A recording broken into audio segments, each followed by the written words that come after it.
Okay, welcome everyone for the afternoon question and answer session. I think many of you are familiar with this one. As a result, there are some written questions.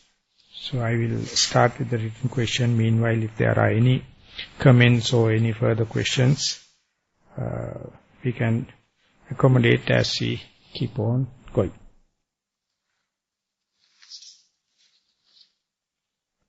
The first question, Venerable Sir, could you please tell us what is the need to understand from yesterday's DVD? I did not learn anything new, but I may have missed some things. Could you please explain? This is what I was explaining, just that the medical case come in. When I am listening for the first time, it was talking about the manasikara, that is the attention.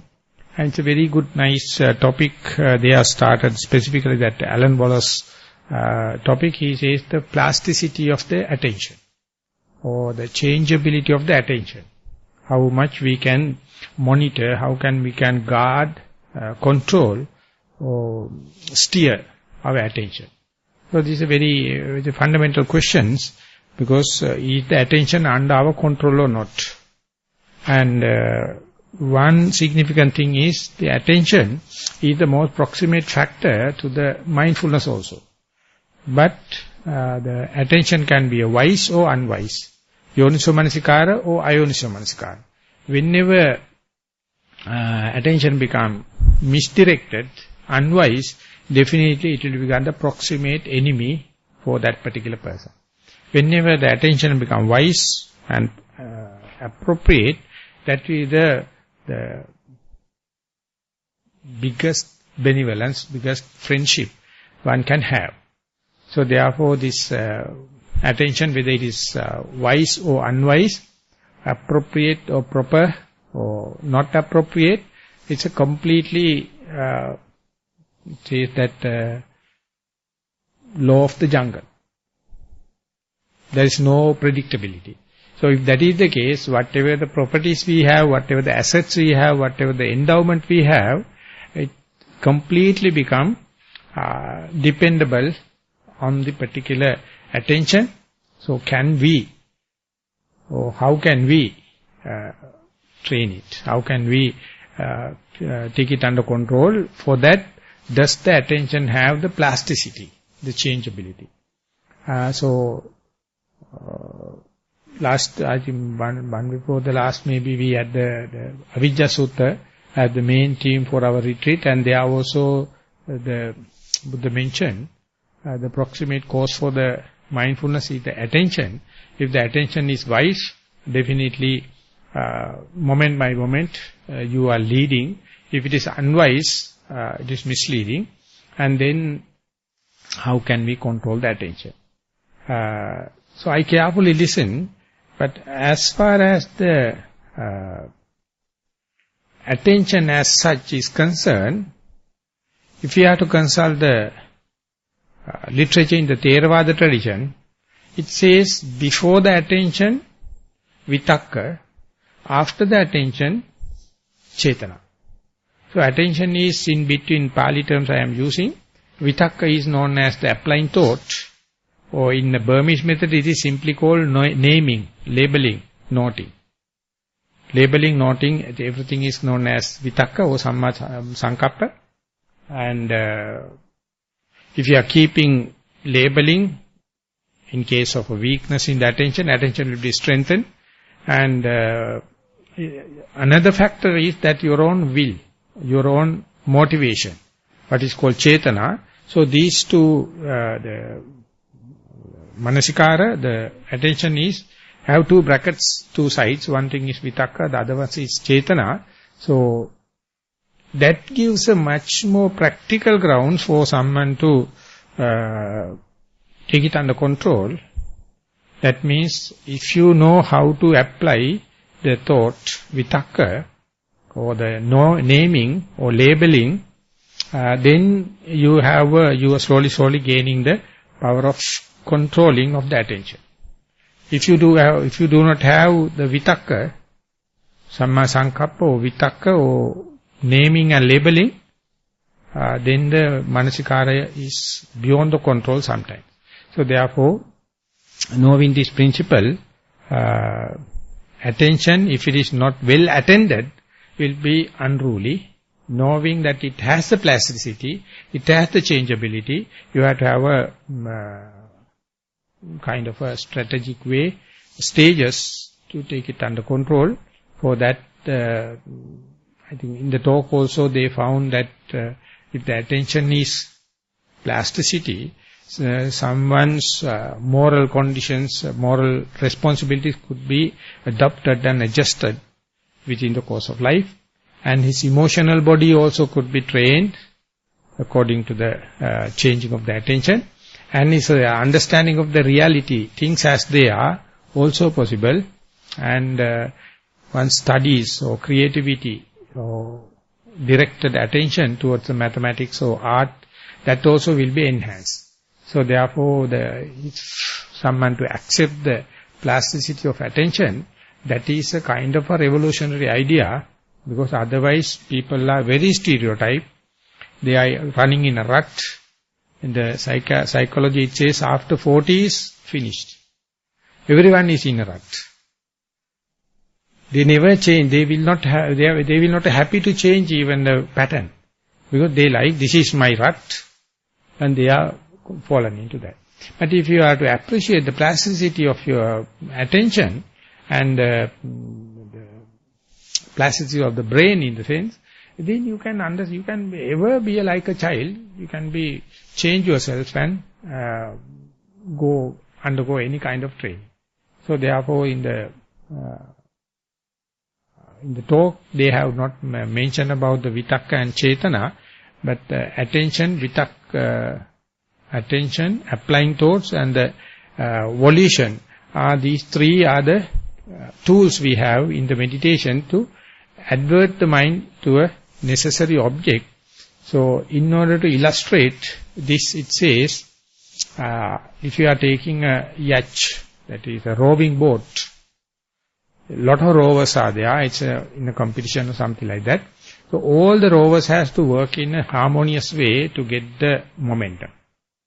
And each and every rower is like the applying toes, the noting mind. And the rudder of the boat is the manasikara. The captain of the team is the chetana. Captain decides how the team is working, and according to the captain, the one has to maintain the rudder, control the rudder, and then only the spearhead of the boat will be directed into the object. So therefore, when all these things are working, then only you feel like the meditation is under your control. That means your volition must be correct, or will must be correct, and the yonisomanikara must be there. It is a wise reflection, it must be. Whenever Katukurunde Jnanananda put it as the radical reflection. I also very happy with that translation. Or appropriate reflection, or appropriate attention, wise attention are the adjectives for the attention. And before that, the applying thoughts. Applying thought means the naming, labeling, menehi karana. So when these things, all the three come into align with, then you are getting into the least frictional path, meditation is going on. And the most radical, in the sense, important thing is, at the beginning of your meditation trip or task in your meditative life, the chetana is very, very important. You have to have a will, you have to have the volition, but towards the end, everything wear and tear. Without any volition, meditation becomes something happening rather than doing. Then only the real vipassana is going to happen. But next day when you are starting again, you have to have a will. You have to have a motivation to get into the momentum.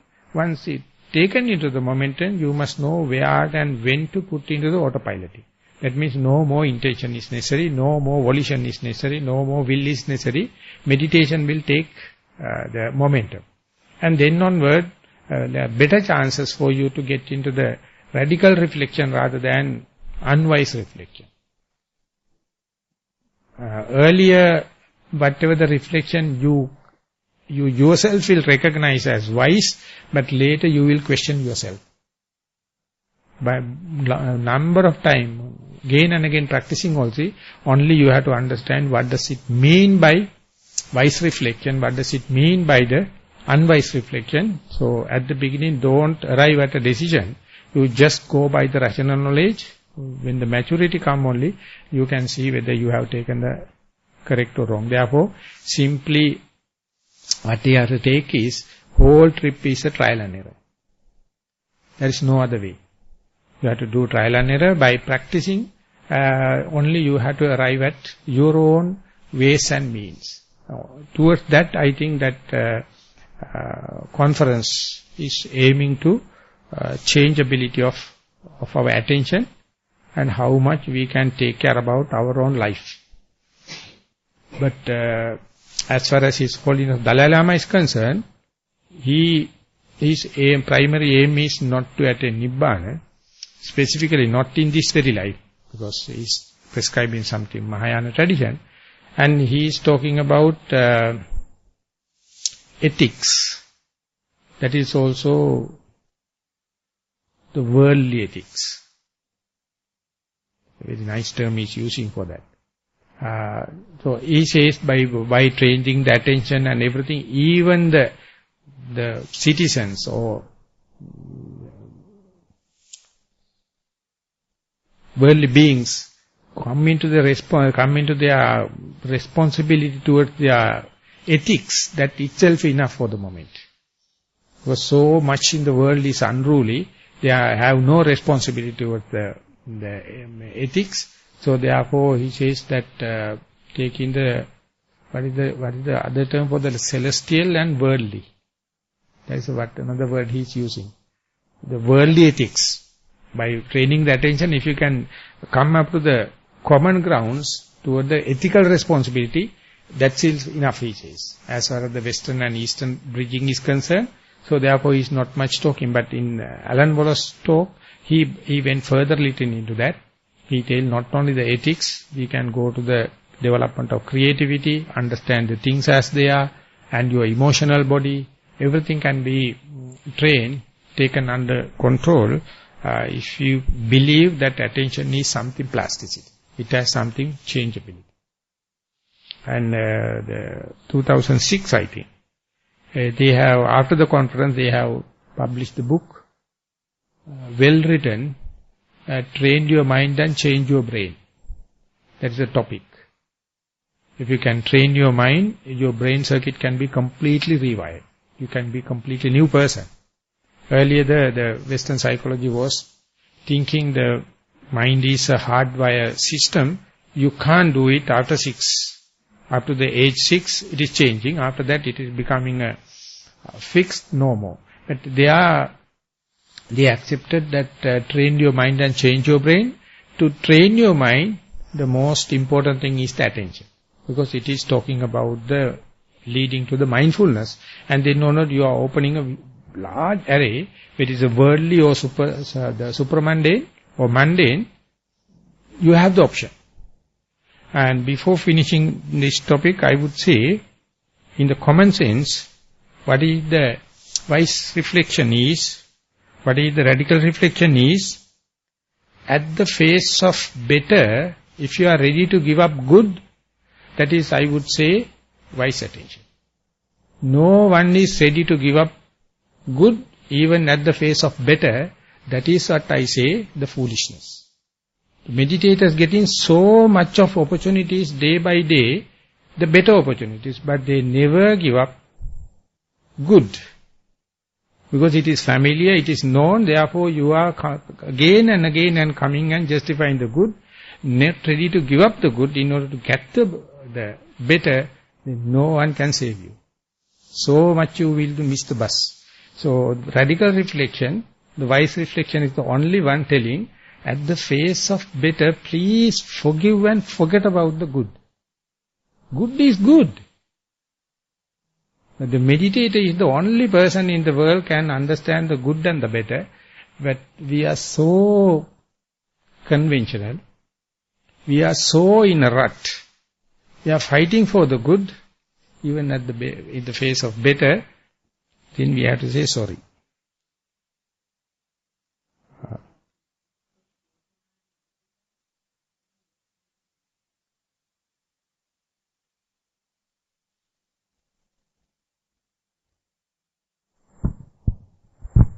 Bhante, you mentioned Chetana and Manasikara. Can you explain that, please? Thank you.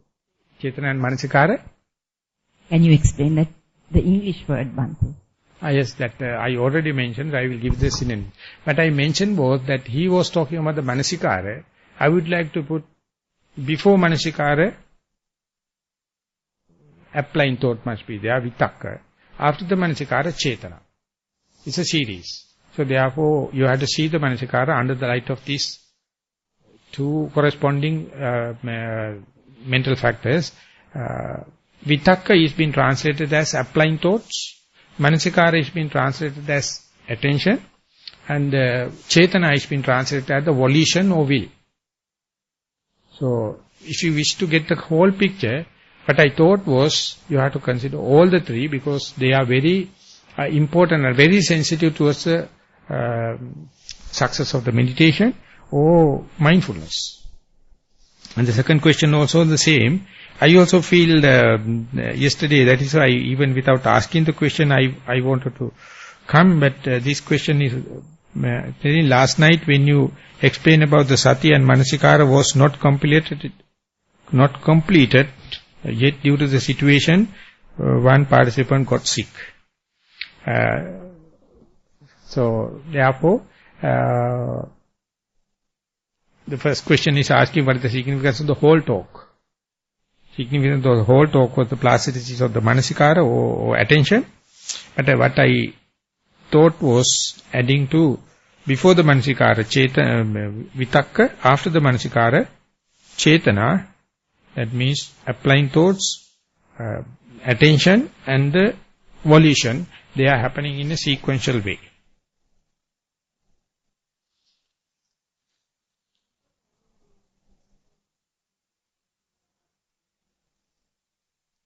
You have to raise the question to the mic.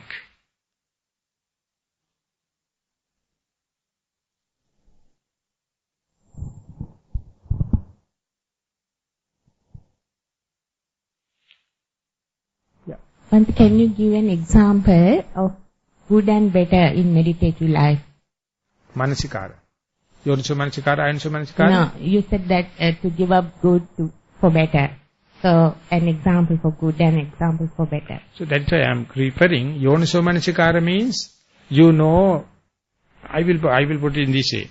In the world, by looking at the world, we can say some people can't understand the good and the bad. Some people do bad. Some people knowing, some people do not know. So drug addicted and all the kind of breaking of precepts and all the kind of thing we can say bad. So when that situation happens, someone must have a notion to understand the good and the bad and give up the bad and come into the good. Then we can say they are gentlemen, they are cultured people, they are uplifted people, many civilized people. That is what we say, good and the bad. But now, out of that people, some people come into the spirituality. Some people come into the religious activity. So what is the difference is, when and where you are going to take the spiritual endurance or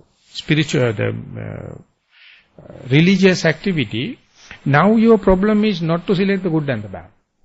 Now your problem is good and the better. So when that happens, the hard-earned good has to be given up. Otherwise, no chance for the betterment. But when I am associating the spiritual people, I feel so sorry. At the face of so much of betterment, they are never give up the good, still adhering to the good, telling that we are good. That is why they call unwise attention. They are not radical enough to understand. Because, good is good with respect to the bad. But with respect to the better, you have to give up.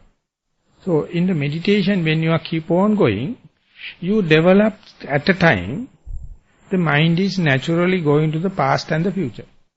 So, you feel like you have extrasensory perception. Sometimes very clear things going to come into the present and you understand as if it is happening. And sometimes you have at the time of meditation in the alignment, you can predict future. I mean, so much of the alignment happen. So, these things are good things. But the better thing is to be here. Be with the present moment. Be with the present object. But if you are going to entertain the past and the future, telling now I am going to get the extrasensory perception, I can understand you, what you are thinking about and what is going to happen like that, ultimately who the hell can come and help you? You must understand the better thing is to be here and now, and go in the future and the past is the byproduct of this product. But what you look at the meditative world today, they are talking about the magic. They are talking about the healing. They are talking about the cure. They have just missed the bus. So this happened only for the productive meditators, potential meditators, those who are really put forward their investments properly. But these people are endowed with so much of magics and kind of thing, that whenever you are going to take interest about that, you will be magnetized into that. And sorry to say, the very moment you are losing the present moment, very moment you are losing the primary object, and then onward the mindfulness and the concentration will be gone. So there you have to understand our journey is to not to get this all the kind of magic, so healing power, so kind of thing. They are byproducts. At the face of them, you must not give up your primary object. You must not give up the present moment. You must not give up the mindfulness. Must not give up the concentration. And this is a very difficult point to communicate. No one will understand. They will say that anyone understand this extrasensory perception will never talk like that. It's a hard-earned thing. Why should we not appreciate it? Why not we go for the healing and all the kind of things? So, if it is good, good. No problem. But I would say it's a lost for the sasana. It's a lost for the sasana because this is happening for the only potential good people. They are also going to measure with the normal criterion of the general day-to-day people. They no go. So therefore, Yoniso Manasikara, you must not give up till you go to the final aim. Always you remember, this is my final aim. I am not compromising for other things. So much so good thing going to happen then. Day by day, you have to remember. What is my purpose of meditating? Am I going to get obsessed with this byproduct, or am I to go to the final aim?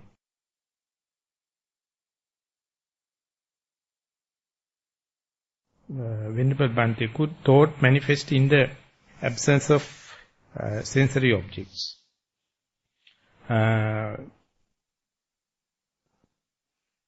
Simple answer for that, this is talking about that whenever the mind is engaged with the sensory objects, sensory impingements, we can understand that according to the thought can happen. The question asked, even the mind is free of sensory object, can thought arise? The best analysis you can see, there's one book called Thought Without a Thinker by Mark Epstein. He's completely analyzing the case. He says 95% or more than our thoughts are without a thinker. They are called astray thought or inner thoughts or background thoughts. So if you can't demarcate them, this thought is volitional or with my will, or this thought was without volition, without my will, or this is what I did, this is what happened. So much so you are suffering. Because everything you think it is something I thought, it is bad, it is good and all the kind of thing. But you have to understand, they are just thought without thinker. So why worry? You can just forget about. So in order to that, you have to master Kayanupassana, that means contemplation on the body on body. That means go to the very subtle layers of the materiality or form. Then you are slowly exposing into the feeling and perception kind of a world. And there you can understand how the bubbles are happening here and there in the pool. And some bubbles, some thoughts are unconnected, some more are like train thoughts or chain thoughts. When the bubbles are arising, they are not interconnected, not powerful. But whenever they become a train or chain, there is a kind of a meaning going to happen. And then you are going to measure it whether it's good or bad, or it is up to me or kind of thing. But the main thing is to understand, is it happening due to a will or due to a volition? If it is not happening by a volition, these are the kind of thoughts the Mark Epstein, I think, really understand as thought without thinker. So they are feeling, they are the inert matter in our tapestry, and they have no meaning. But if you can demarcate how much I did it, how much it happened, everything come into you get committed with them, and you are going to justify them, and ultimately your mind becomes so tensed.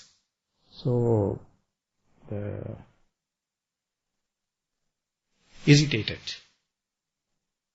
So the day you understand these thoughts are just astray thoughts, so why should I worry?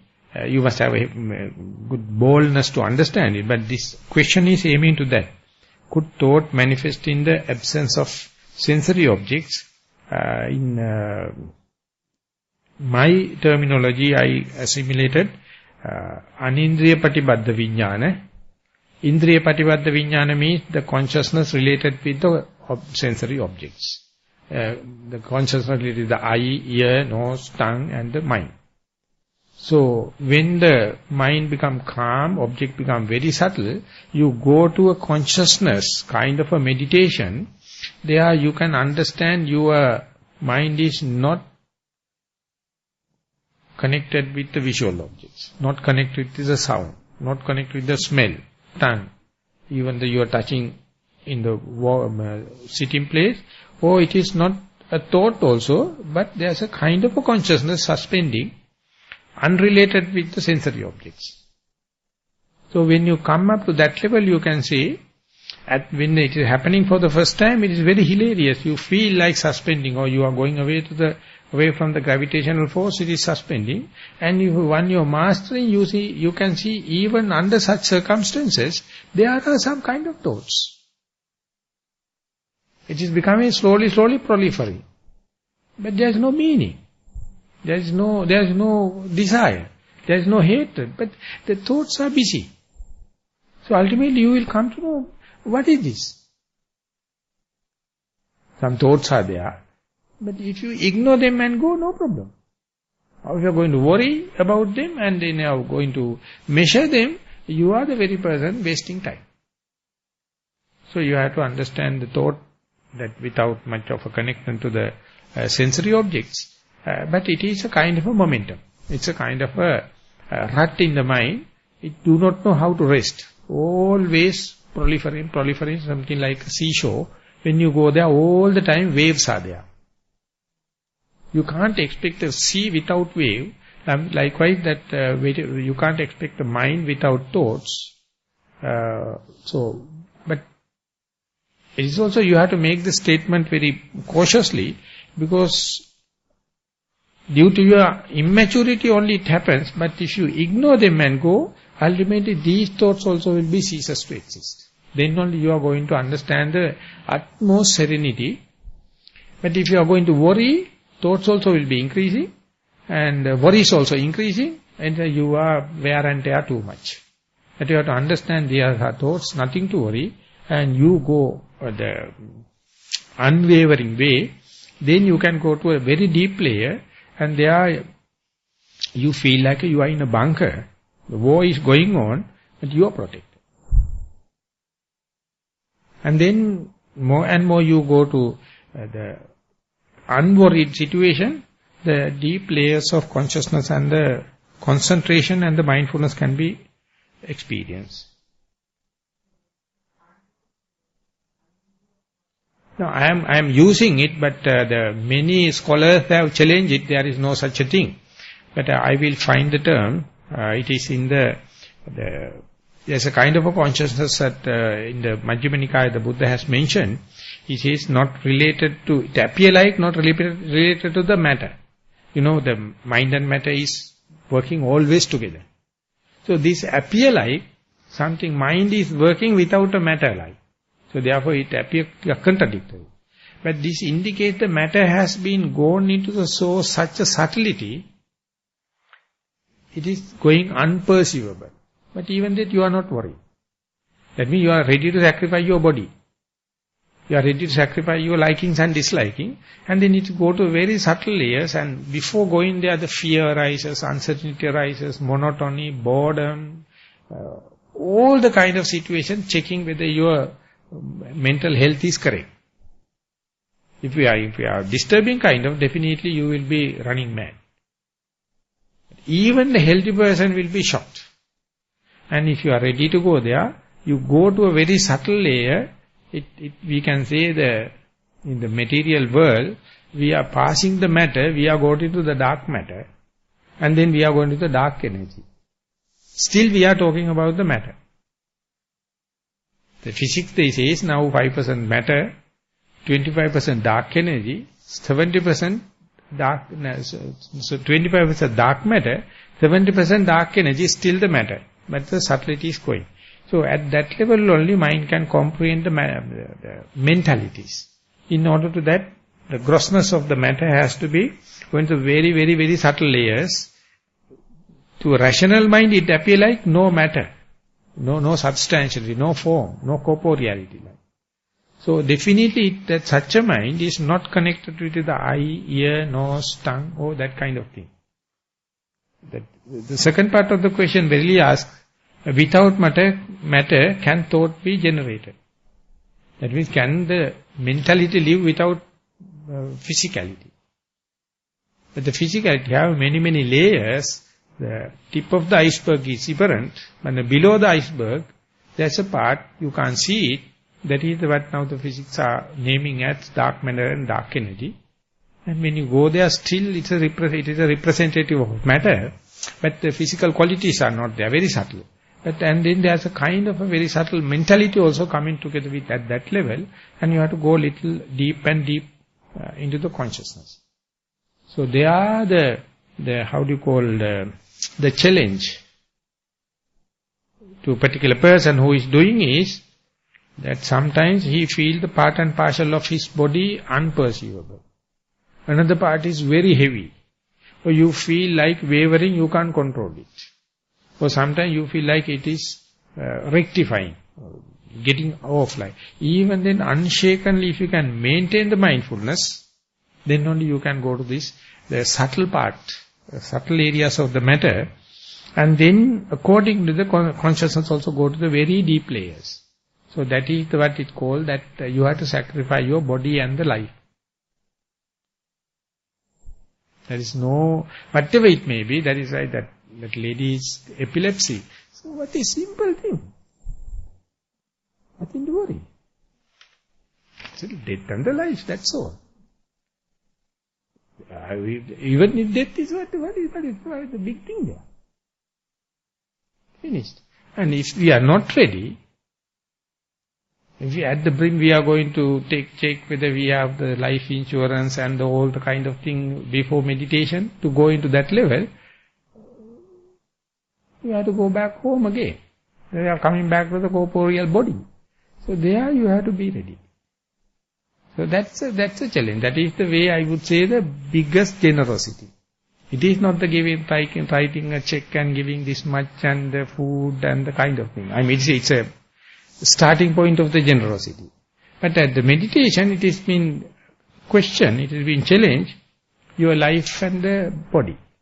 And sometimes your likings and dislikings. Their wrestling is there. That Buddha says, I can't help you, you have to do. I'll give a chance where you can go to the brim, or you are at the end of the diving board. Now it is jerky. Are you ready to put a somersault and put into the pool, or come back telling that it is unsteady? That is coming back is you come back to the solid earth.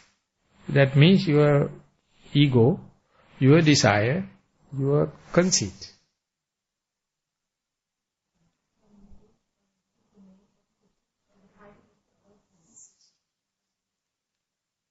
Mark Epstein. Mark Epstein, The Thought Without the Thinker. It's a very good book. It's explaining through mindfulness. And he has written a very, very good book, Psychotherapy Without the Self.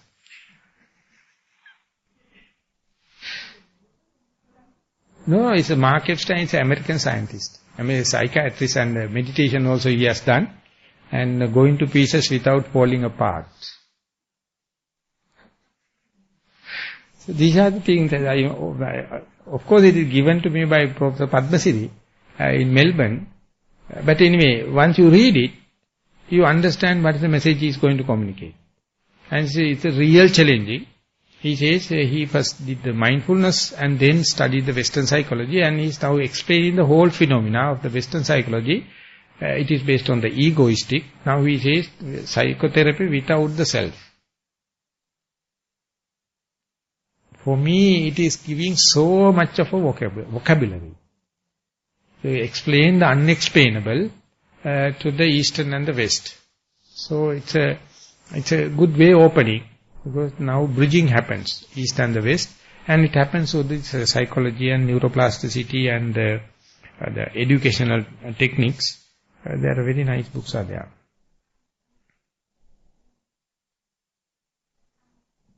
Bhante, is it possible to have time without matter?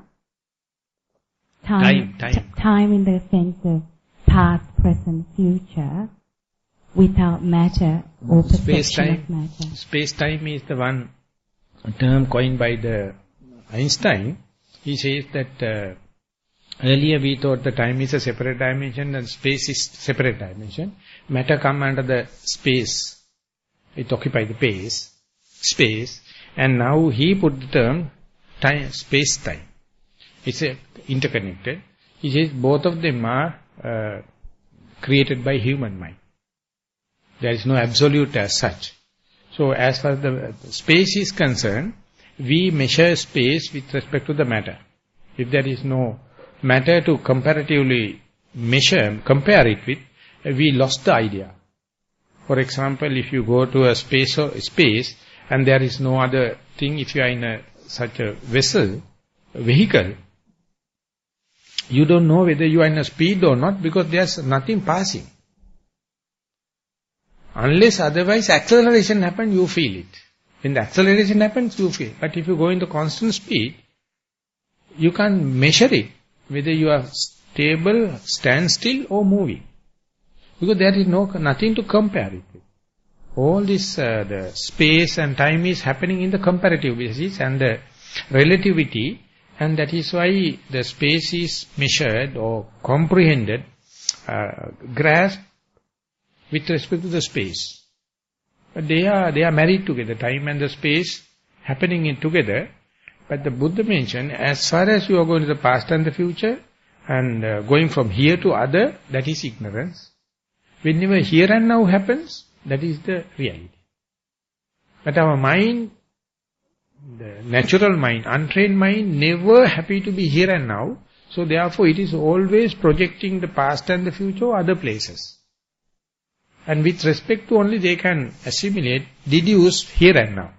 But when you are practicing mindfulness, slowly, you understand your real home is here and now. The past, the future and other places are projections. So much so we are living in the dream. When you come back only you understand, this is our real home, here and now. And when you come to the here and now, no time and space.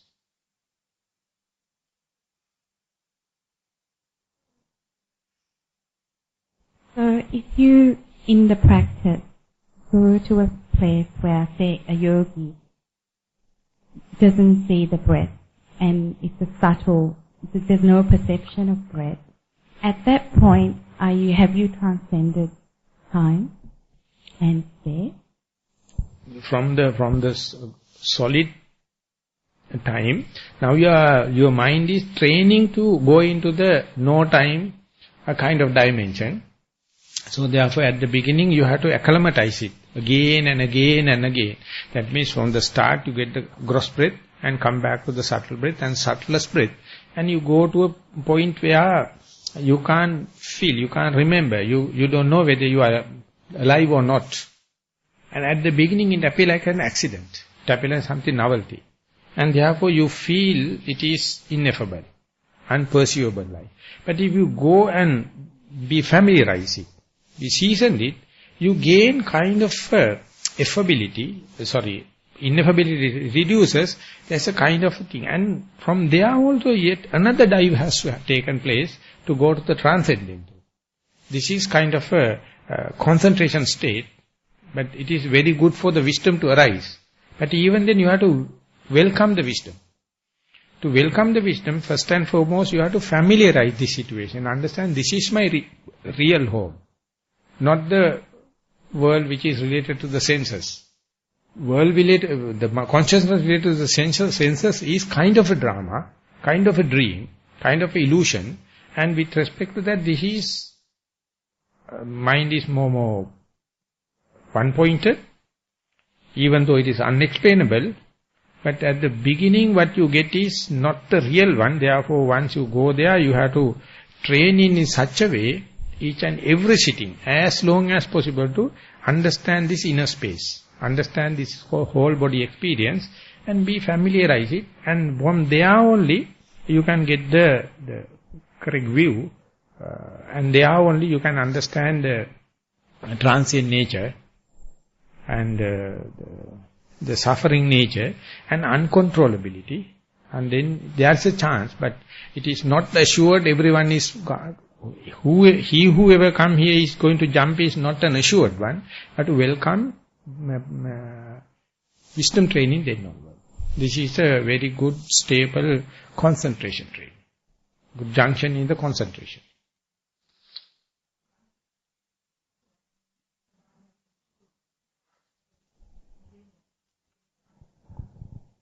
In that explanation you said about thought being not related or related to sensual reality. If a thought is not related to sensual reality, isn't that a stage of adukkama sukha that one experiences? You have to think about two dimensions. One thing is perception, other one is the feelings. As far as the feelings are concerned, adukkama sukha vedana is the middle part. As far as the perception is concerned, you perceive something. The thoughts become matter. So there are some lot of inner thoughts. There are a lot of they call inner thoughts or background thoughts, but you are not going to recognize them. You are just ignore them and try to see your relationship with the primary object or your body or something like that. Then these thoughts also ceases to exist. And then your pathway, middle path is open. So therefore we are talking two dimensions. Feelings wise, adukkama sukha vedana is the middle part. And the perception wise, whenever the thoughts are there, but you are not worried. And there you have the full option, full opportunity to go to the middle part.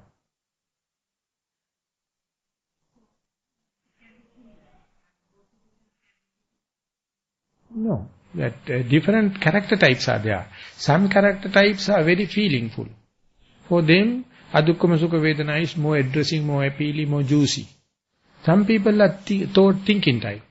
The perception is very, very critical for them. That's the bottleneck for them. For such a person, people must understand all the thoughts are not with the thinker. There are many, many thoughts without the thinker. Best thing is to not to worry about them. They are not my own will, they are not my volition, and you are just ignore them.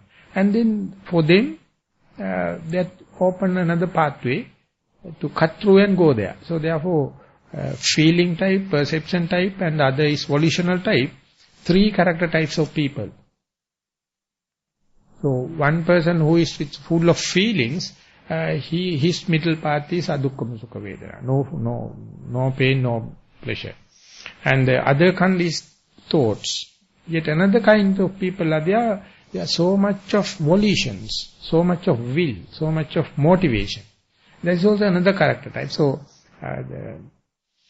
different people have different bottlenecks. They have to recognize and diagnose what is the bottleneck for me, and then understand it in the correct perspective, and then select the middle path. So these are all called mental factors, cetasika. And then only the mind has an opportunity to get liberated. You have to understand where you get hooked up. Where is your bottleneck? What is the character type? So that no one can predict, even you can't predict. Unless otherwise your mistakes, you are really understanding your mistakes. Mistakes are the real indicator, who am I?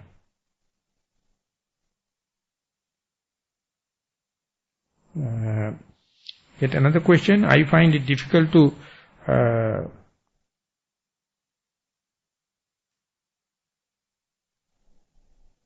relate the in-breath and out-breath to the four elements when I do Anapanasati meditation. Can you explain to me regarding this? So, instead of explaining, I would like to analyze the question. If someone is finding difficult to see the four elements, not to worry, first and foremost. Don't go there. If it is relevant, it will come, but otherwise don't go in search of this and that. It never meditation. Meditation is something will come and you go accordingly. If you are going to say anicca dukkha anatma, if you are going to say for 32 parts, if you are going to say impermanent suffering and kind of thing, or four elements, that means you are asking for trouble. So this is the misuse of knowledge. This is a misuse of theory. Meditation will have its own lead. So you have to understand what is the sensor. It says that in a tree, the outer flesh, the upper growth, you can understand and see. But if you study the roots, they are going according to the moisture and the nutrients. Therefore roots are never straight. They are always going according. So you have to understand what is the nutriment. Don't try to make the root straight. No anchorage there. So therefore that those you have read and you are with the list. Everyone, if you are going to see in the meditation when the mind is calm and quiet, unwanted turbulence, unwanted troubles. Let the meditation to manifest. It will come according to your character type, according to your the other mental qualities. Therefore, don't worry. But then the question asks, why you are teaching us this kind of thing? Definitely can ask that when you are giving the Dhamma to you, full of teaching about four elements and anicca dukkha anatta, then it is it says that when you are going to a buffet diet, it's a huge table. So are we going to blame the person who served the table? Instead, you eat what you like it. You can't say that in the buffet table they have hot drinks and they have some the vegetables and they have some beef and kind of thing. It is the nature of the buffet diet, everything is there. But you must understand what is appropriate for you and eat it, and what you eat, what going into your stomach. So in the Dhamma talks and others, definitely giving all the possible, all the kind of things complete. So therefore many ask, if you are not asking us to look into that, why you are teaching us, why you are giving in the Dhamma talks like this. In like manner, I find difficult to value my relate my in-breath and out-breath to name and nama and rupa. When I practice Anapanasati meditation, please explain the same thing. I am telling that as far as the breath become very calm and quiet and face to face it, in the pragmatic and practical way, you will understand the mind to arise, there should have a physical activity, otherwise how the mind understand separation.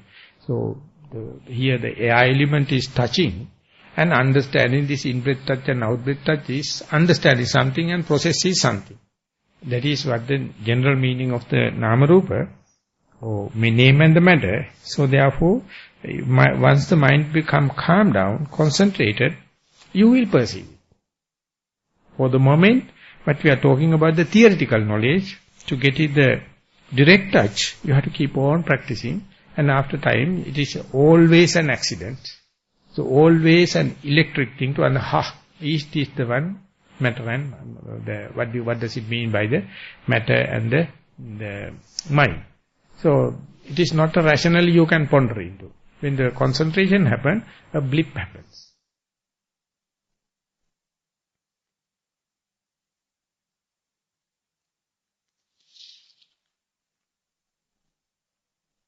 Another question, could you please explain how walking meditation should be done and the importance of the barefoot coming into the contact with the natural surface?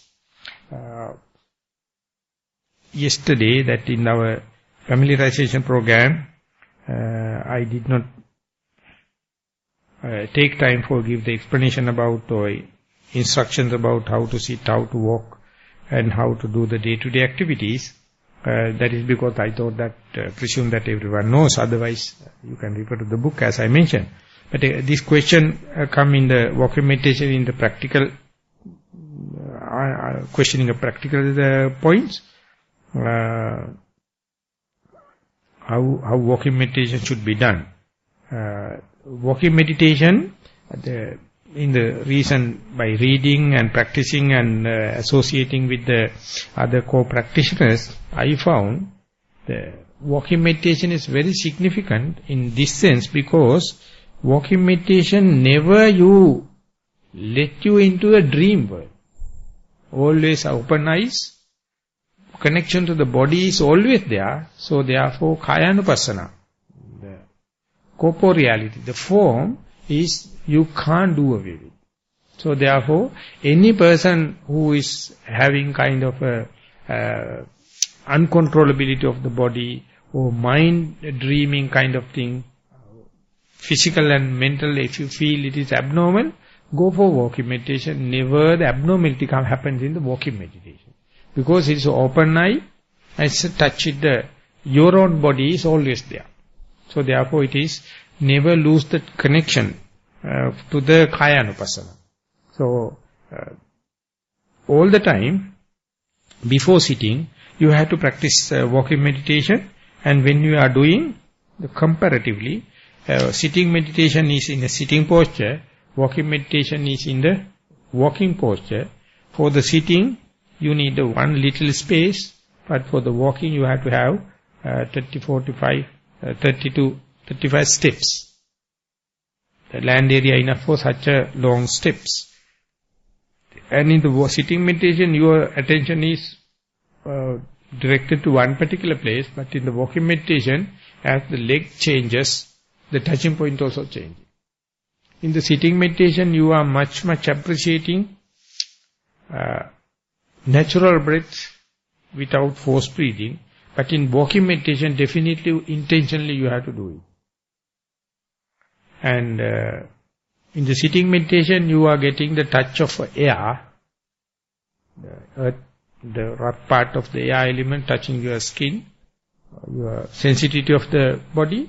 But in the walking meditation, definitely you are touching the ground. That means you are very gross. The sensation is very gross. So very hardly you can miss it. And do it in the normal speed. Never try to slow down or faster. Just let the body to decide the speed. Body knowledge will decide. Therefore, no much of a monitoring or changing the speed. And keep the eyes open but downcast. Just see about 2 meters ahead of you. And whatever the little concentration and the mindfulness you gain in the walking meditation will be really challenged when you are turning.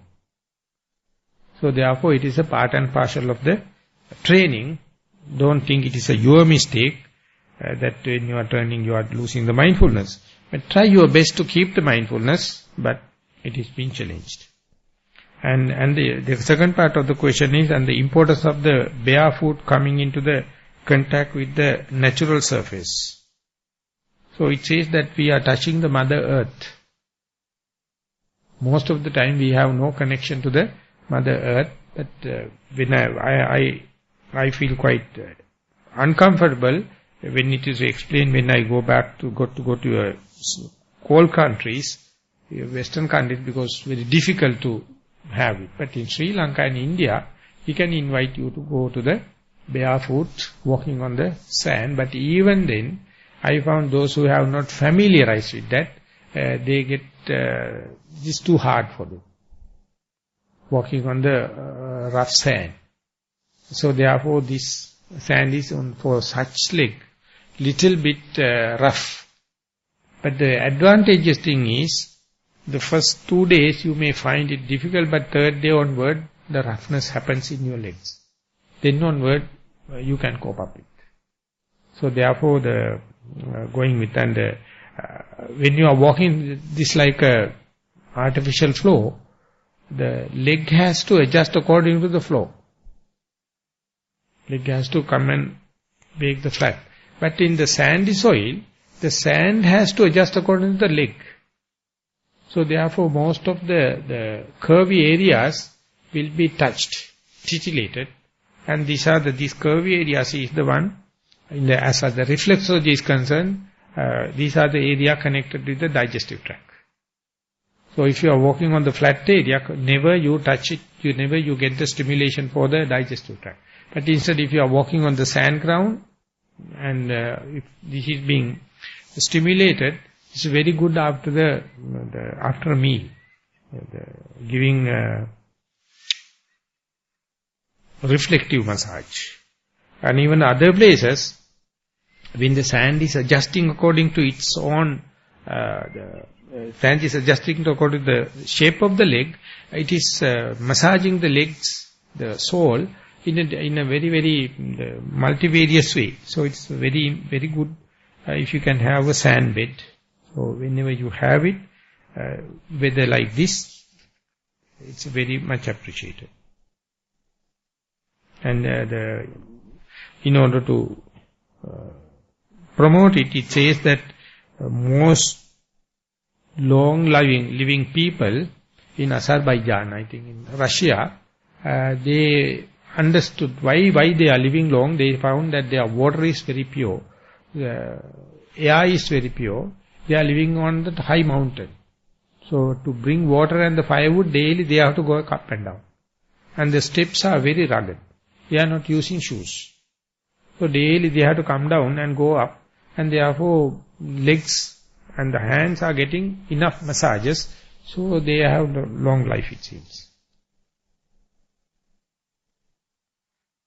Yet another question, while doing Anapanasati meditation, at the time breath cannot be felt and there is almost absolute isolation perception. Is it possible for thought or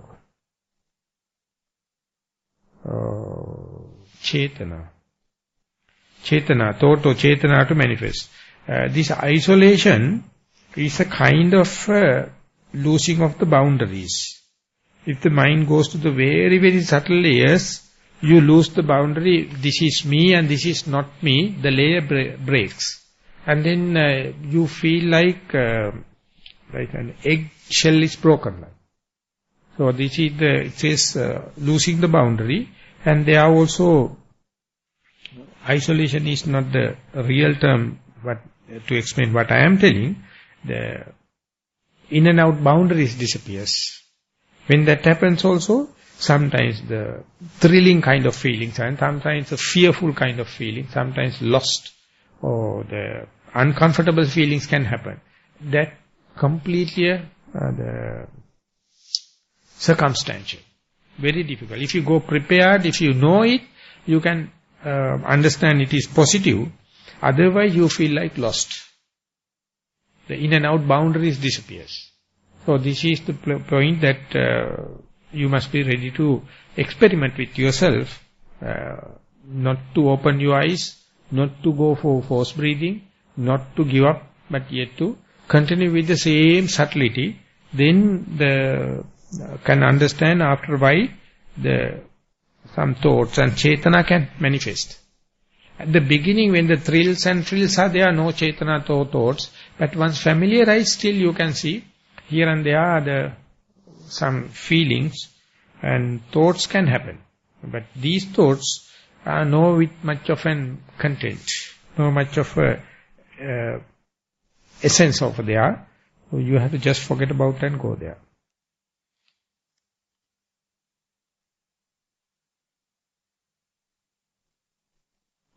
Please explain what happened to I or me during the epileptic fit and sleep and unconscious state. So we have to go to Vatupitivala and ask that how is the feeling at the epileptic fit? What happened to me? What happened to I? Or otherwise we have to, in the night we have to sleep and ask, or go to the unconscious mind. So these are the, in difficult area, but the possible area is feel it together with breath. But see what happened when the breath is subtle. Almost you are going to the unconscious, not conscious, we are fully conscious. But consciousness go to such a very deep sleep-like situation and the unconscious-like situation. And under the situation, when the boundary is broken, no I, no me. But this broken or breaking of the boundary is not for the permanent, but for the, all of a sudden you feel it. But if you are not ready to appreciate it, again the boundary comes into being. The day by day you practice and say, never mind, let it happen. Then you familiarize yourself as if you are going from the gravity field to the non-gravitational field. You can understand how much of a difference can take place. Everything has no pull down. So in the, when you go to the Houston space, this thing they have concerts. They say that how the people are adopting into this non-gravitational space. They say after eating you can't keep the fork on the desk because it is floating. Only you have to put into the magnetic plate. So they are training. They are training when you go there. This is you have to, astronaut has to plane. They can't eat it like that. When you take it gone, so you have to eat it like from a toothpaste tube. So you can't drink water. It has to always suck. And keeping also only with the magnetic and kind of thing. So exactly the same, whenever the boundary gone, it's a completely new idea. So that is what happens in the sleep. That is what happens in the unconscious also, but we can do it with the full awareness of mindfulness if you can go to the subtlest area of the form, or matter, or corporeality, or the breath, or the rising and falling. Sometimes even in walking meditation too. You are really, really, really concentrated. Sometimes you feel in the concentration also, the walking meditation also, so completely things are happening by its own accord. You are just a mere distance observer. You can see things happening. So they are also almost that eyes are open, but no boundary feeling you can get. So that is the best way the Buddha explained to experience the subtle part of the matter, from the gross to the subtle, known to unknown, ego to non-ego, comparatively you can go. Okay, that's all the written questions, and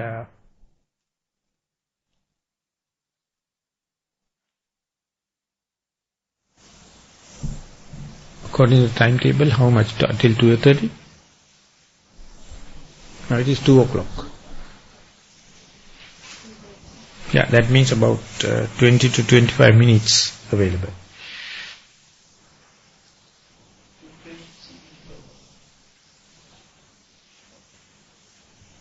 Yeah, switch on. Auntie, you were talking about 3 character types. Can you explain them a little bit more in the Sinhalese terms for that? And the Sinhalese terms for the 3 character types? As far as the 5 aggregates are concerned, Rupa, Vedana, Sanya, Sankara, Vijnana. The Rupa is the corporeality. Vedana, Sanya, Sankara means the mental factors. Mind and the mental factors. Mind is the consciousness. So Vedana character, Sanya characters, and Sanskar characters. The Vedana means feelings. People with the aesthetic idea, feelingful people. Pleasure-seeking game. Pursuit of pleasure. So they are going with the feelings. And then the second part is perception. They recognize I am so and so. They perceive themselves. I am a Buddhist Sri Lankan. You are not Sri Lankan Buddhist. Like that we are perceive different value systems. So these people are more bound with their views. The third type is motivation. Not the motivation, the volition, will. They have so much of will, and their career or their character is much explained. They are not pleasure-seeking kind. They are not with the perception. They are volitional kind. They are very, dictators like. They have the will.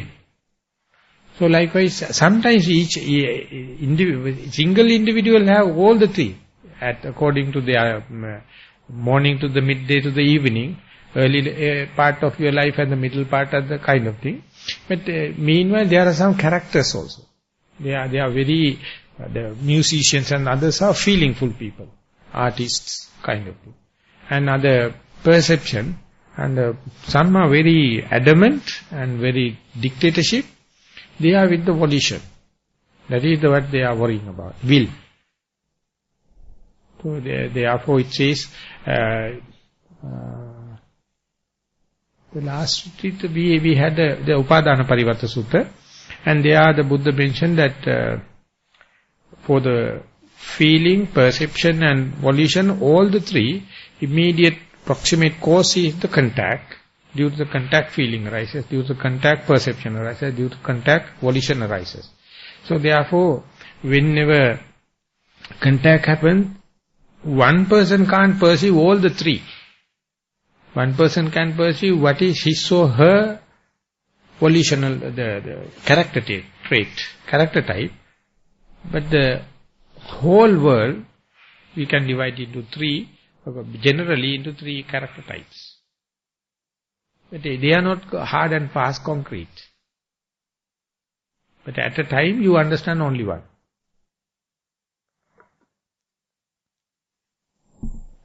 Okay, if there are no questions, we will go for... Very difficult. There is no such a the comparison. And yesterday in the talk, Alan Wallace mentioned that your height is this time. It's a given thing. So we can't say taller people are better than younger, shorter. There's no say, it's a given fact. It's a decided, it's a predetermined. Likewise that our commentators going to say that these character types are very hard and fast. But whenever you go to Vipassana, it says there is no such a thing, but there is a kind of changing from one to the other, even within one person can happen. But there is no comparison you can do. These are given facts. These are facts of life.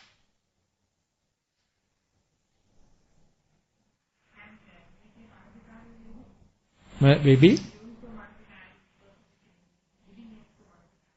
Yeah. That is it? Yeah, I mean that he can understand who am I. Such a person who is in the present moment, Yoniso Manasikara, understand who am I. Otherwise we are playing this drama without understanding who am I. So therefore the whole quest of meditative life is sometimes reduced to one spiritual question. Our whole effort is to understand who am I. And it is not directly spoken, but there are some incidents to say the very understanding itself is the answer. Then only we can understand why we are responding to different stimuli or sensory this thing. Otherwise we ourselves do not know how it happens. Because we don't know our character type. We are just performing it. So the Buddha says, instead of performing you just stop and wait and see, who am I? And because that the other person can't ask the question, who are you? The other person can't give any first-hand data. One has to understand. Venerable Bhante, just a comment about this good and bad. Now, at a worldly level, when we are living, I believe, we have to have a certain standard. This is good and this is bad. But when we go higher up in meditation into the mind kind of thing, then in our quest, in our journey, then we see that these are relative things, basically, because this relativity is based on the way we apprehend and appreciate happenings and things. So something that is good at this moment can be bad. But that does not mean, now in the Buddha's time, to give an example, classic example, in these 7 Shastras, those teachers, or someone who was there, they were going on, one of them was going on saying, there's no good, there's no bad, so you can go ahead, kill everyone that comes to your side, and there's no bad results out of that. I guess this is not what we are talking when we say good and bad are relative. This is very much more subtler. Definitely there is that what you should not do and what you should do, that is there. Otherwise, one can on argument's sake say, like during Buddha's time, there's no good and bad, so you can kill anybody you want.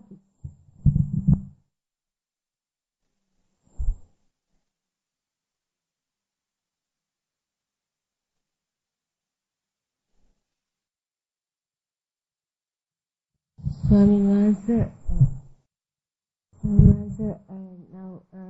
you explained that through meditation you develop the ability to ignore these stray thoughts. Supposing you do that, and at the time of death, if you are unconscious and your senses are switched off, and what happens if these stray thoughts? Will they be there? And by I want to know, will they have an effect on this 56? The next, no, what?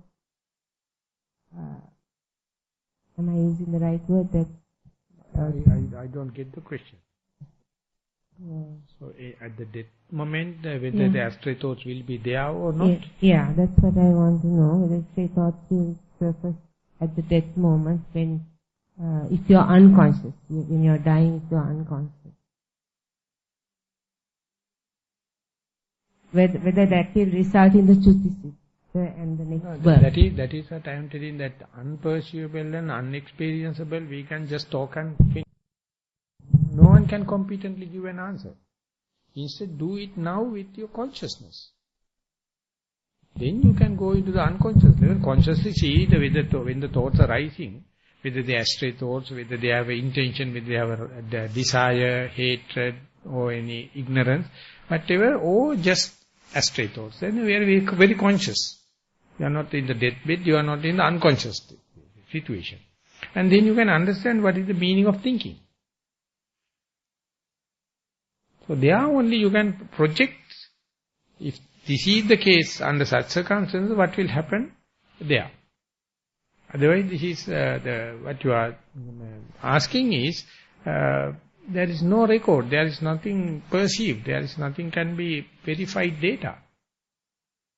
When the person is dying, whether he is having astray thoughts, and will that have an effect to the... But a simple thing to that, if the question is the chuti, and you can say, Chetanaham bhikkhave kammam vadami. If the thought is arising out of volition, karmic process can happen. If there is no karma, the volitional, willful thinking, no karmic process. That you can experiment while in living, not at the deathbed. That is what the meditation means.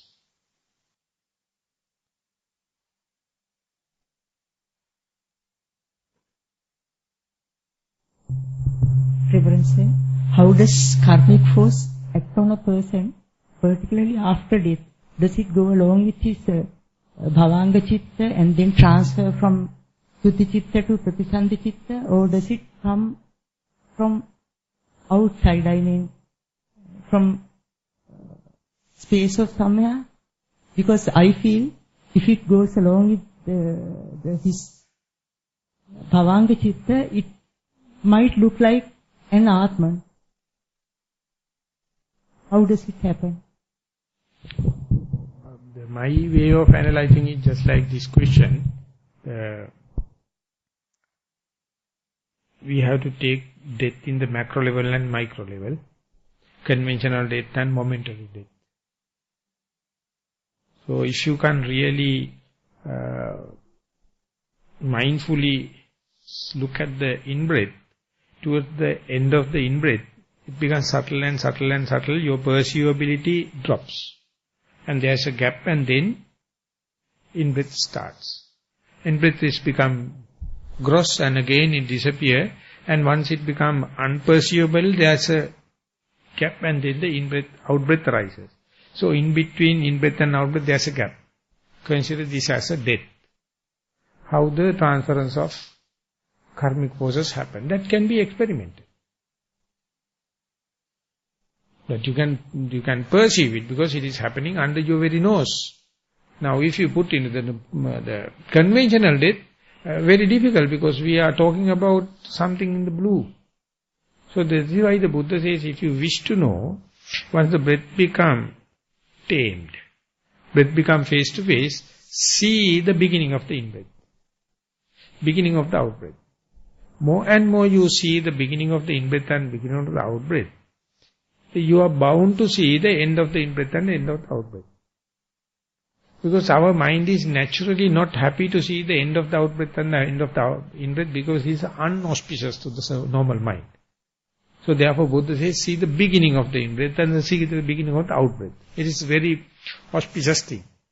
Because our mind is always happy to see the beginning, but end happy like a death. So therefore Buddha says, you just see the beginning. Whenever you see the beginning, you are going to see very subtle layers of in-breath, out, beginning of the in-breath, beginning of the out-breath. And naturally with that subtlety, you are bound to see end of the in-breath and end of the out-breath. There you can see end of the out-breath to the beginning of the in-breath, there is a gap. Beginning of the end of the in-breath to beginning of the out-breath, there is a gap. We consider this as a death. How is to change it?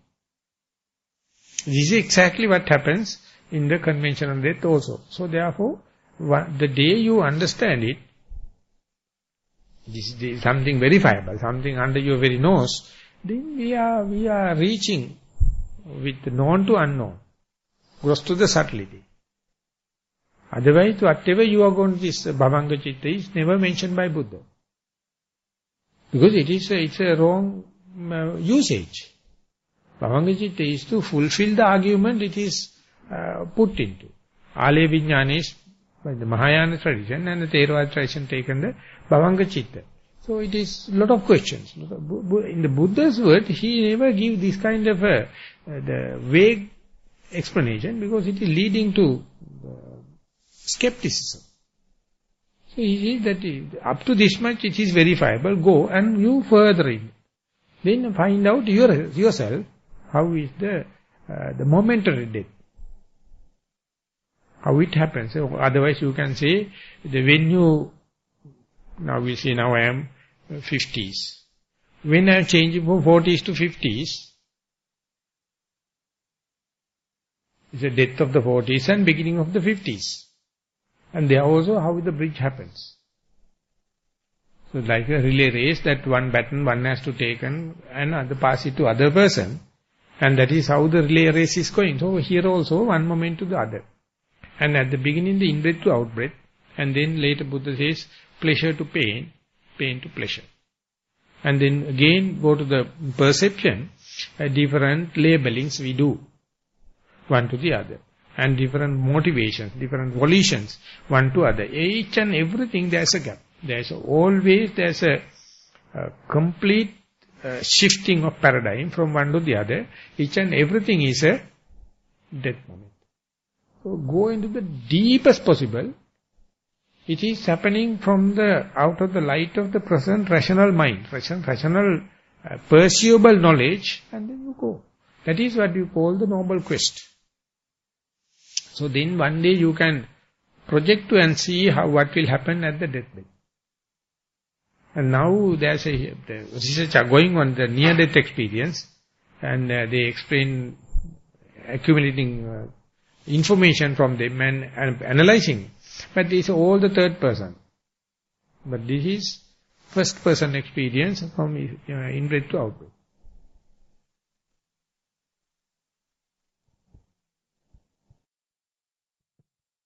Panda, I have a question about reeling consciousness. In the Visuddhimagga, it's explained reeling consciousness, relinked consciousness. Yeah. And I have problems to accept that myself. There is like when in the Visuddhimagga is the Paticcasamuppada in past, present and future sequences, and they talk about the reeling consciousness. And I personally think it sounds to me like a soul belief. What do you think about this? Is there something like a consciousness who is willing, say, when you die, as the Visuddhimagga explanation, then there is a consciousness which goes to the next life, and I think it's a little bit strange. All the three questions are the same. The same, huh?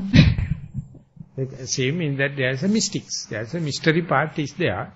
How can we bridge it? You have to understand, never you can bridge with the rational mind. It's a complete something you have to understand. You have to get the first-hand experience, and then only you will be transferred. The moment you understand, you are no more. A different person has to happen. So the chitta, patisandhisitta is the reeling consciousness, and that is, we can't say that is not relevant, it is not important or something like. It is something very crucially relevant. But the thing is, only we have to do, from the known space, you have to go into the unknown. Slowly go into the gross to the subtlety. When you go there, the transfer is going to take place. But this is the danger of the linear education. Linear education is you are reduce everything into the one link and going to relate to the another link. But the Buddha says, never one cause going to give one result. Multiple causes are going to give multiple results. Categorically says, not one cause going to give multiple results. No multiple causes going to give one result. No one cause going to give the one result. Always multiple results is multiple result. Multiple causes, multiple results. So therefore, linear education is a paralyzed thing. But presently, we are completely dependent on this linear education. So therefore, whenever something happens in the matrix basis, we can't understand it. But that does not indicate it is unperceivable. Our mind has the capacity. But when such a thing happens, the same person will not be remaining. He will be reshuffled. That is what we call metamorphosis, or we call that evolution going to take place. So therefore this thing, even the day you perceive it, you find you are a hell of a problem how to communicate. Because present day languages is not up to there. Present day language drops as far as the form drops. When the space-time drops, when the boundary broken, our language drops. But the journey starts. Then only journey starts. Then only really reshuffling and thinking happen. And there are the connection. So we can say, I think in America one person asked this question, the other one mentioned that our neurotic situation, how it, when we are sleeping, or next day morning also we get the same neurotic situation. How the connection happens?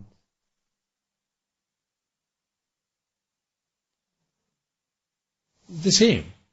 But it cannot be. Because you are aging, waiting happen. So otherwise, for example, when we all are going to a buffet, my selection, my preference, whatever the people go there, I maintain it. Whenever such a thing happens, what I select is, it's a premeditated. Another person has there. Something like that, whenever the choice given, what we pick, that is decided by whom? We think it is our will. We think it is our this and that. Some believers will say it's the will of the God. No, Buddha says it is impromptu. It's accidental. So therefore, the moment you understand it's accidental, you have a new, you can go for different combination today. But if you are not accepting it, you are thinking it is predestined and I am such, so definitely you will eat the same thing and you are in the miserable life. But the buffet diet is buffet diet. So if you are going to have a open-mindedness or noble quest, then each day you can have different combinations. So therefore such people will never see hard and fast team or soul or pith is changing. So such a people can understand the teaching of the Buddha. And those who are in the stereotype mind, with their own set values, likings and disliking and personality traits, it does not indicate it is not, the Dhamma is not for them. But they find difficult to adopt into this Paticcasamuppada, the dependent origination. So therefore, if you wish to be a yogi or meditator, your consciousness, just like must be water, it must take the shape of the vessel. Whatever the vessel you have been put into, it has the capacity, but you have accepted, then you are radical. Then you are ready to for anything. Adaptability is there, immunity is there, you can fit it to any situation. But if you are not so, you are asking the particular alley, particular this thing, whenever it is going beyond that, you feel uncomfortable, irritated and kind of thing. But that is a conditioned thing, that is what the neurotic situation means. You are the very person protecting that bloody hell. But it does not, the circumstances are not pressing you. Circumstances are very open. Buddha also telling it is very open, volatile, there is no soul, there is no liking and disliking. This is a conditioning due to our life in this so-called civilized world. But can be deconditioned. There can be reconditioned. So that is what the yogi is. That is just like a girl guide or a boy scout. When they go to the forest, they know how to get the impromptu adjustments. They have enough equipment and the facilities at home, but they are going for camping. Adopting. That is novelty, that is adventure. That's the exact thing the Buddha is mentioned. Let your liking and disliking be there, but don't get slave to it. Have open, have new kind of thing, and then you are ever rejuvenating. You never go senility. You never become old age, ready for new thing.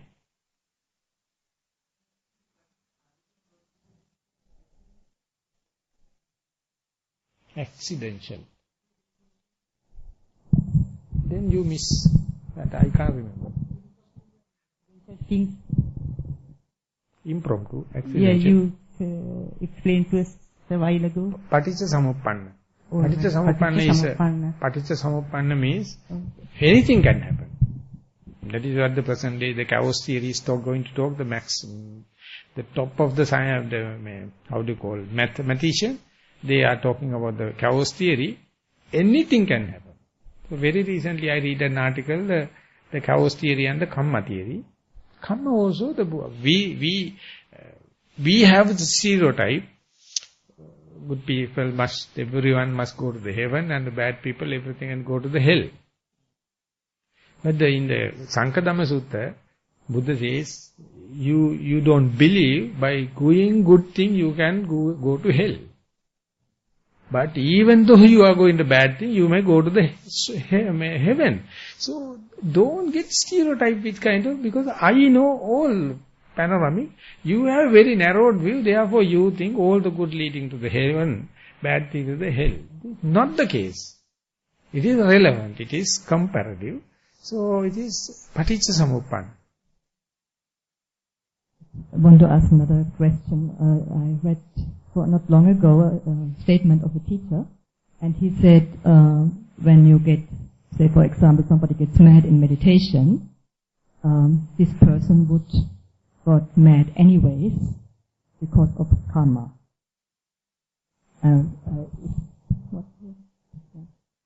I didn't get the message. It is like the question was rose if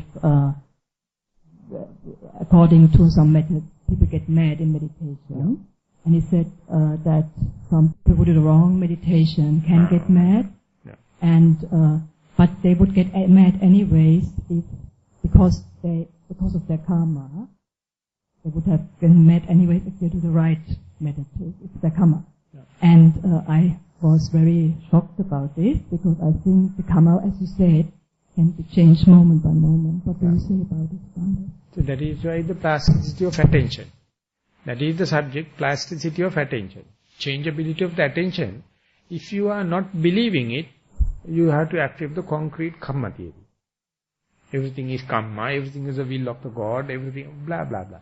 But the Buddha says that the single attributable thing is not available in this world. Many causes going to give many results. But when you are going to reduce to one particular cause, we get hooked up. There is no single cause for anything. Multiple causes. But when you are explaining, you have to pick out what is the most prominent, what is the most representative thing. Of course, it is representing it. But never you can reduce or single file one thing. That means we are so corrupted in the present education system. Present education system is making us linear. One-to-one relationship. When you are talking about, learning about the Paticcasamuppanna, asmin sati idang hoti, asmin asati idang na hoti, that's all the Buddha says. When this is there, this will happen. If this is not, that is there. Such as avijja paccaya sankara, sankara paccaya. So we understand avijja paccaya sankara, that's a linear. But the whole philosophy is, when it is here, that will. If it is not there, that will not. It is multiple. So that we have to think large. So when you are thinking large, you can understand the good and the bad, the just and the unjust. Everything is some condition according to your upbringing. That's why we have to have international meditation retreats, so different people come together and we have different value systems. We can fight. We can argue telling that, no, you are correct, you are wrong. Then we can understand this is indicating our background, our upbringing, but there is no absolute good or bad. Just like the time and space dimension. Like. This all due to our parents and teachers and kind of thing imposed. So therefore I am not telling to challenge them. Keep it as it is. But be prepared for the moment given, present moment. And let the circumstances decide rather than your preconceived idea to come and interpret terms. For that you must have openness.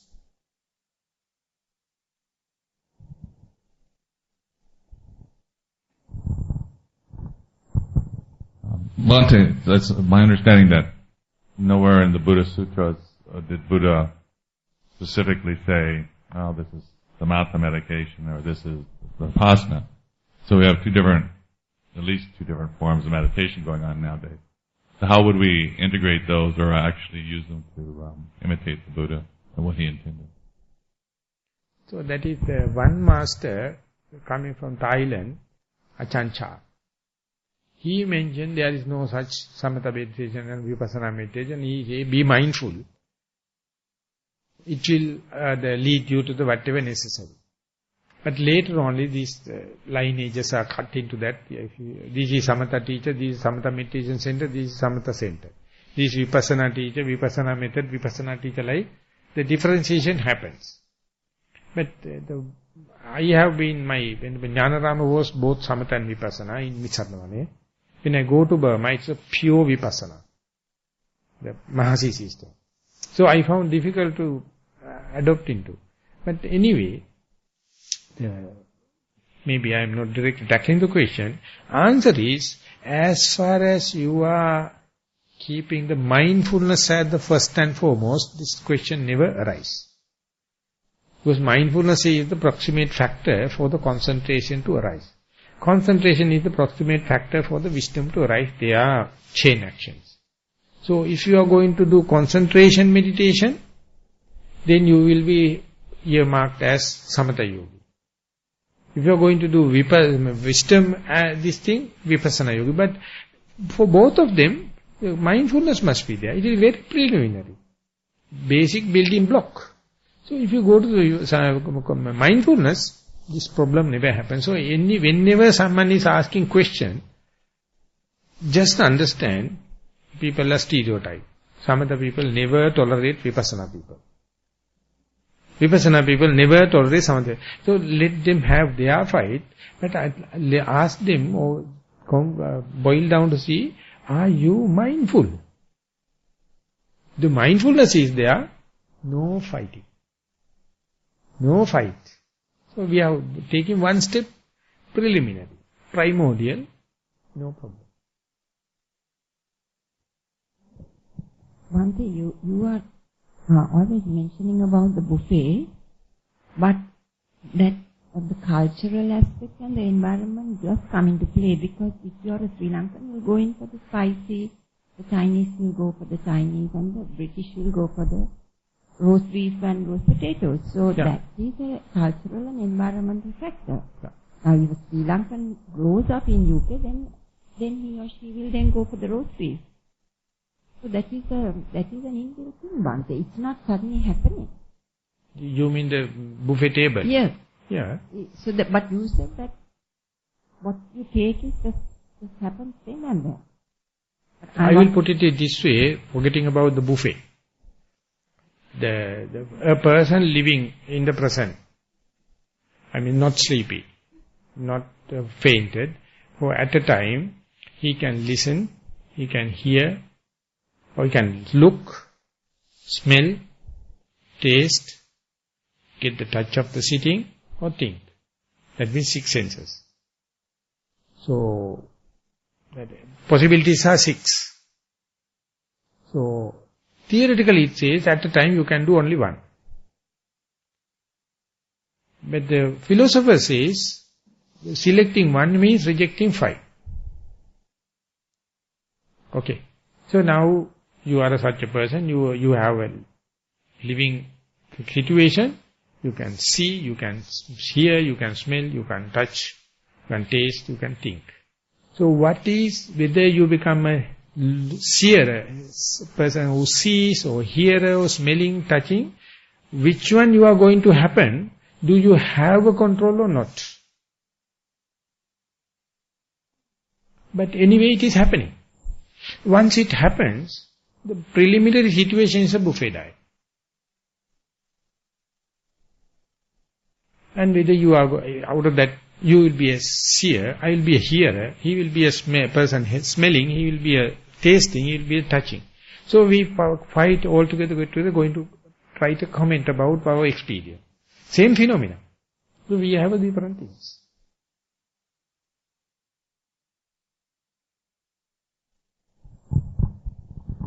But is that the point? I mean, we don't really care about that anyway, do we? I mean, it's enlightenment and nirvana, right? I mean, the psychic powers or the seeing powers or the hearing powers and all that. Is that really all that important? Real? Is that really that important? That is what the plasticity of attention, that is what the changeability of attention, is it possible or not? Is it possible or not? We have given a chance. You can be a seer, you can be a hearer, you can be a smelling person, touching person, and tasting person. But one thing at a time. By selecting one, you have to reject 5. So you be a seer, he be a hearer. Different people going to go different point, the same phenomenon. So we are commenting that. We are not commenting, we get the difference. So now the question arises, are we talking about the same buffet diet, or we are talking about different situations? So there you have to understand, we have no agenda in our life. We have no plasticity in our attention. Attention happening with whom? Who is at the helm? The That is what the Buddha says, that no soul. There is no controlling power, no governing power. And that understanding is not inferiority, it is not a destructive. That is only Buddha says. You just understand it is happening in the law of the jungle. Law. No one knows. And we are very sorry to say, no, my situation is not so. I have my own control, I have my own moral integrity, I have my own concentration. But that is, you are making a statement without much of practical background. So Buddha says, just reduce everything and just master one and apply to other one, and you have to accept it. There's no steering power. So many accuse the Buddha, telling that he is talking about the negative or nihilistic. And that is not the situation, but the Buddha says, if it is the truth, accepting and talking is what is inferior. This is the situation. It is important to understand that we are running a life without agenda. And that is not a fall down of your, progress or creativity. The Buddha says, rather it is increasing your creativity. Understand who are you, who am I. So that talk only with, not with the morality, not with the concentration, only with vipassana, only with inside meditation only. You have to have such a radical understanding that it is always changing flux. They are happening some order. You can be a passive observer to yourself and see what is happening. If you are going to get involved with liking and disliking, then you are losing that chance also.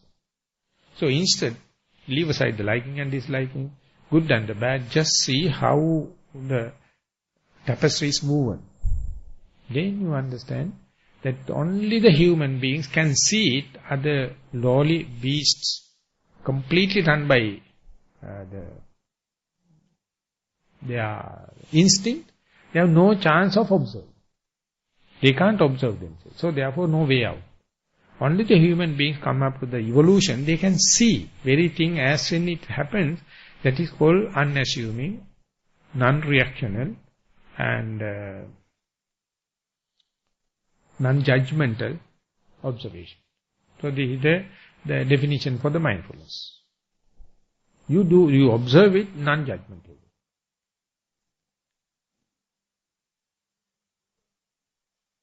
In meditation, the thoughts that come into our mind, we are supposed to observe them passively. Similarly, if we apply that to our day-to-day life, the thoughts and whatever that happens to us, something we are supposed to similarly not take the responsibility, not get worried. Isn't it what we are supposed to do?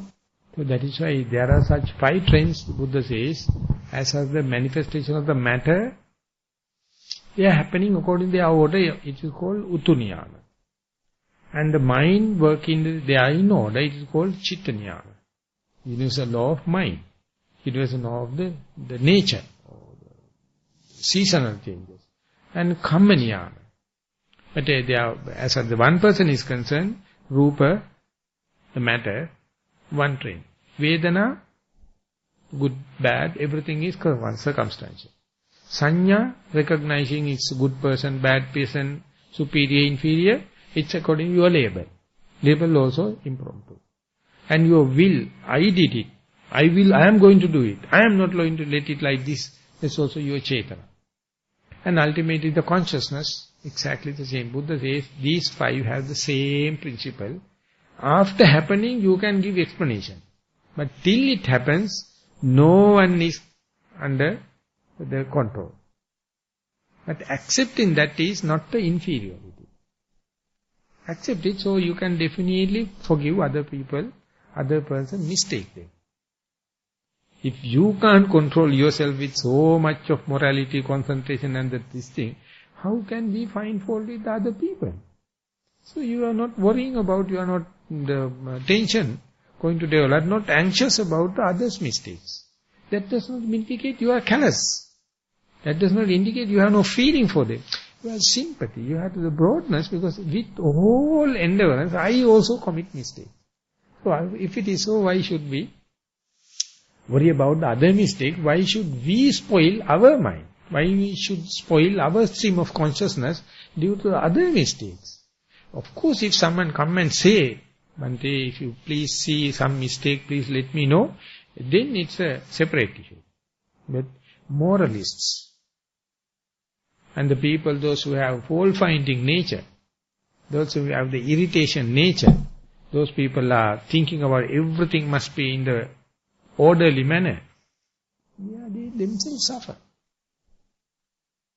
There is an order, there is an order.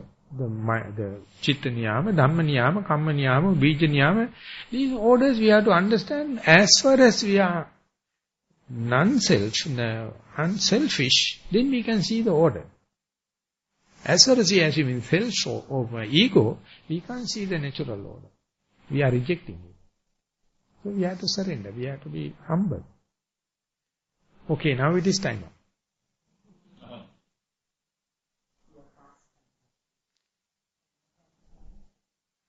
So that means we will be meeting here at 4 o'clock.